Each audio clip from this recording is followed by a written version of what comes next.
Hi y'all, Quatia here from the SCA Tutoring Center. I'm here to discuss with you one of the hot topics this time of year for most of our parents. I know it's been quite some time since we have submitted a video, but I don't really want to come before you unless I feel that I have something of value to offer you. And today I feel that we can offer you a few tips that can help you navigate the public school system if you happen to receive one of those possible retention letters. We're now in April. This is the time of year that some of our parents here at the center may have possibly received retention letters, or maybe even you have received a letter indicating that your child is in danger of failing, or they may have just possibly sent home the policy regarding promotion and retention and indicated that if you have received this letter, that may mean that your child is in danger. So I want to offer you a few tips on how to handle the possibility of your child being retained. Number one, when you receive, or if you receive a letter of some sort indicating that your child may be in danger of repeating a year, don't ignore the letter. Please don't ignore the letter. I know at times we like to hope for the best, and we want to be an optimist, and we want to believe that, hopefully things will just get better, and, he'll go to school and he'll do his work and things will just get better and this letter will disappear. That's not usually the case. So please do not ignore the letter. Take this letter very seriously. The first thing, other than don't ignore the letter, number two would be contact the school immediately. Contact the school to set up a conference, whether it's with the teacher, the principal, whomever would like to speak with you. Set up a conference to discuss the reasons that you have received this letter. I always recommend to my parents to bring a small tape recorder with you. Some parents may think that's extreme. Some parents may say, oh no, I don't want to hurt anyone's feelings. I'm not suggesting that you hide the recorder. I'm suggesting that you openly state that I would like to record this conversation, because at this point it's very serious. And as we know, if it's not on paper and it's not recorded, it didn't happen. It didn't happen. So you need some kind of proof to protect yourself and your child. We need whatever that's said in this meeting to be documented, either on paper or on the recorder. So I would suggest bringing a recorder with you and recording the meeting. After that, you would need to find out from the school, the teacher, the principal, what has been put in place to help your child so that your child could possibly prevent being detained.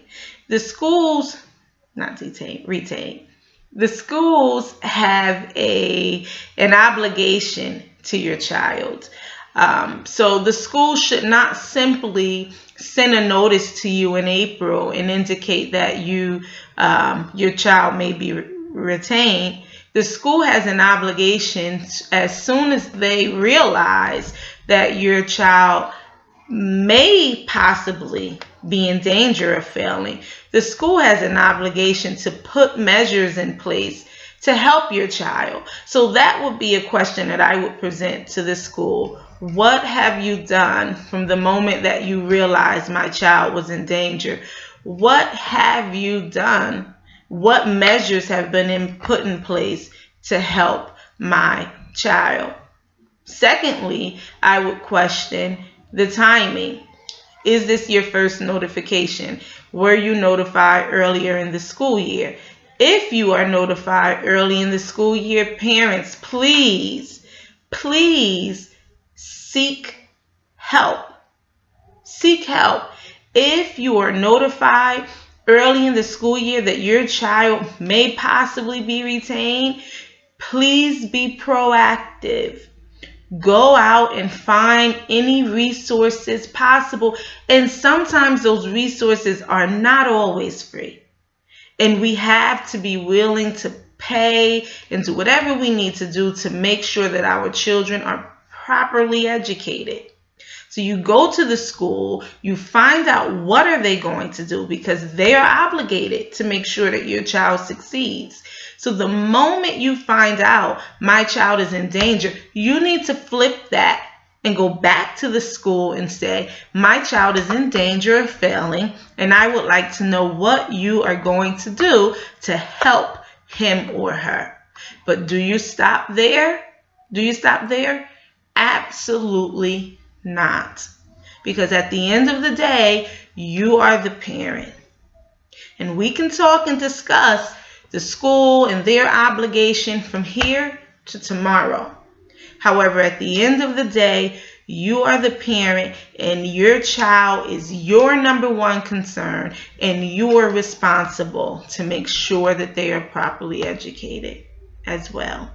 So after you go to the school and inform them that you are fully aware of what they need to do, you need to leave that school and seek help for your child, whether it be a cousin, sister, a brother, auntie, a tutoring center like ours. It really doesn't matter. But you need to seek qualified help for your child so that your child can succeed. Everything needs to be documented. Everything needs to be in writing.